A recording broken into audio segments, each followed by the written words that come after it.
désormais évoquer les huitièmes de finale de demain et notamment la Seleção. Attendue après cette défaite face au Cameroun, la Seleção face à l'équipe de Corée du Sud, une équipe brésilienne qui se prépare toujours pour cette rencontre avec tout ce qui se passe autour de Pelé. Sur le terrain, le Brésil se prépare pour un huitième de finale serré.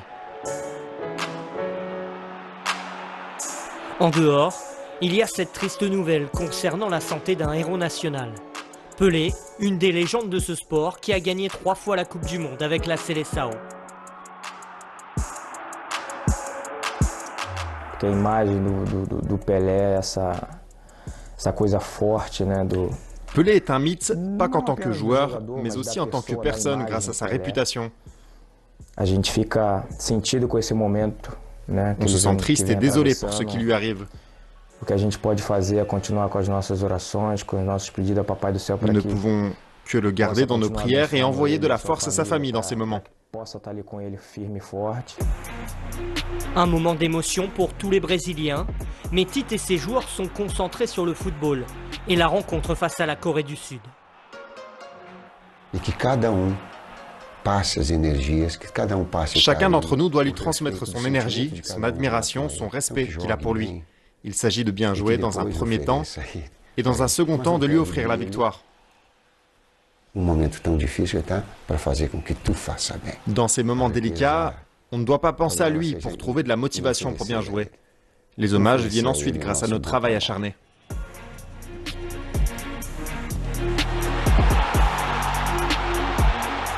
Le Brésil a dominé sa poule mais a été défait par le Cameroun pour la première fois depuis 18 matchs et a perdu 2 joueurs sur blessure jusqu'à la fin du tournoi avec Teyech et Jesus. Claro que a gente queria ter vencido, sim, certamente. Mas de repente, bien sûr que nous voulons gagner sans aucun doute. Les blessures font partie du parcours. Les lumières sont au vert et il faut que nous allions de l'avant. Nous savons que nous pouvons faire beaucoup d'erreurs, ce n'est pas qu'un match, tu gagnes ou tu rentres à la maison, parce que gagner est la seule option.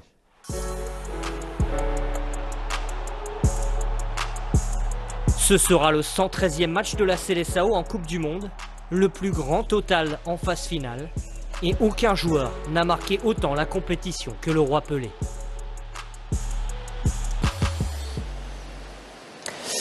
On le rappelle, les dernières nouvelles concernant Pelé sont toujours inquiétantes. On évoque les soins palliatifs à l'hôpital de Sao Paulo. Pour l'instant, on n'en sait pas davantage concernant la légende brésilienne. Restons-nous sur le sportif même avec ce Brésil-Corée du Sud demain, ce huitième de finale à vivre à 19h GMT sur New World Sport. Cette équipe brésilienne qui aime bien jouer en huitième de finale parce que souvent, ils vont en quart de finale et même tout le temps en fait. Les 7 derniers huitièmes de finale, ça a été 7 qualifications. Bon, vous allez me dire, il y a eu quand même une exception, c'était en 1990, où ils avaient été éliminés en huitième à l'époque par l'Argentine. Alors, formalité Mamadou, mais de l'autre côté, on rappelle le dernier match. Alors, équipe B, entre guillemets, parce que l'équipe B est fantastique, elle a été battue par le Cameroun, donc c'est peut-être pas une formalité en fait. C'est la Coupe du Monde, il n'y a pas de match facile, hein. On l'a vu depuis le début de la compétition, où il y a eu pas mal de surprises. Donc voilà, se méfier de cette équipe coréenne qui est capable de tout.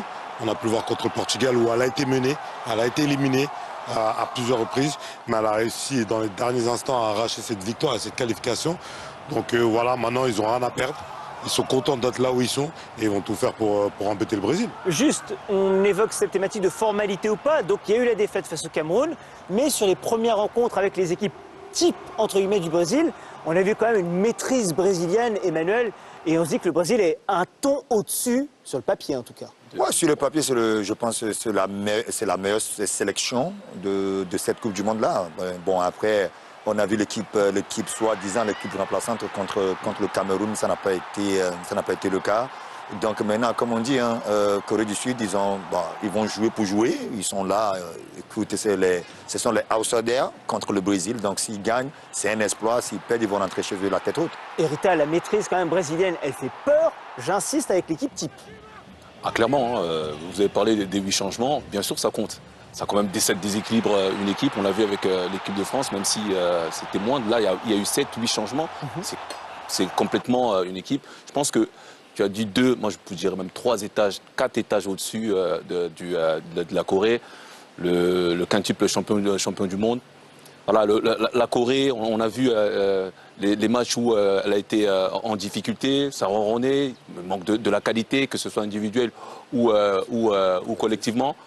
Donc le Brésil, si cette équipe joue à son niveau, elle passera sans problème. Nos caméras, New World Sport, vous la voyez cette caméra avec les images de l'entraînement du jour au Brésil.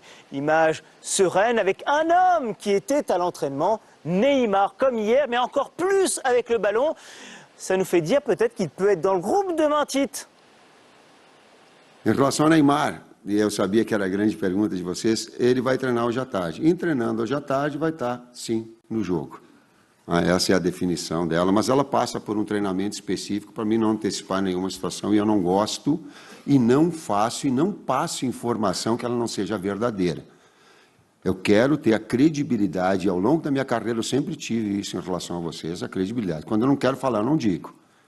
Então, ele vai treinar hoje à tarde, estando bem, vai para o jogo. Os outros 10 eu não escalo. Bon, s'il va bien, il jouera. Si on l'a compris, Tite, il jongle un peu avec les journalistes. En tout cas, il était à l'entraînement, vous le voyez, avec les caméras New World Sport. Le pied va bien, hein, il s'attachait juste les lacets, vous inquiétez pas.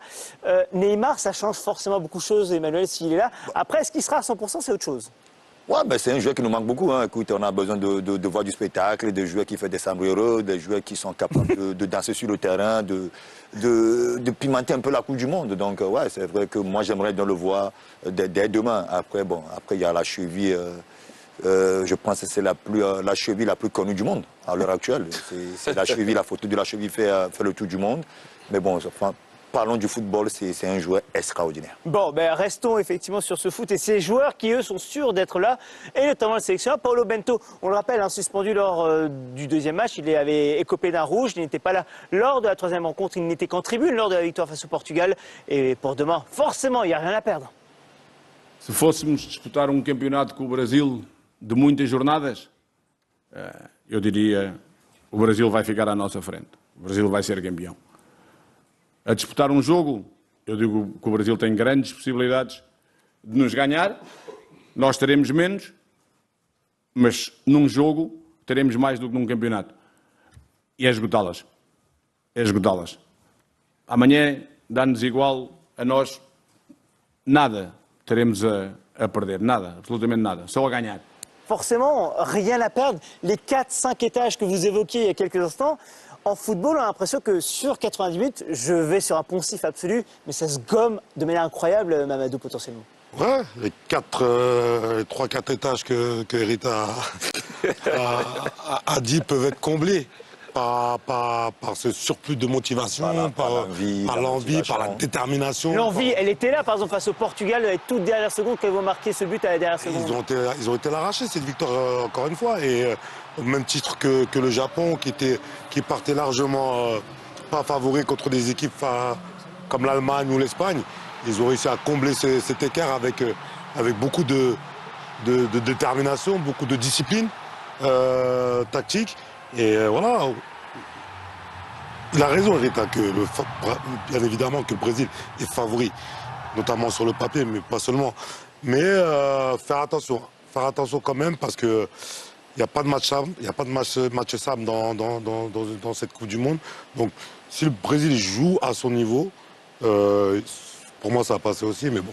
On a vu tellement de surprises de toute façon dans cette Coupe du Monde, entre le Maroc qui finit premier, l'Arabie Saoudite qui bat l'Argentine, le Japon qui se qualifie en étant premier, on évoquera les Nippons dans un instant, et cette équipe de Corée du Sud, il faudra bien rester jusqu'au bout de ce match avec nous avant la belle équipe, parce qu'ils adorent marquer à la toute fin. Sur leurs 12 derniers buts marqués en Coupe du Monde, 11 l'ont été en seconde période, et même sur les 7 derniers buts, 4 l'ont été dans le temps additionnel. Donc ils aiment marquer comme ça et pourquoi pas créer une énorme sensation. Ce sera à voir pour ces hommes de Paulo Bento face au Brésil demain 19h GMT sur New World Sport. Autre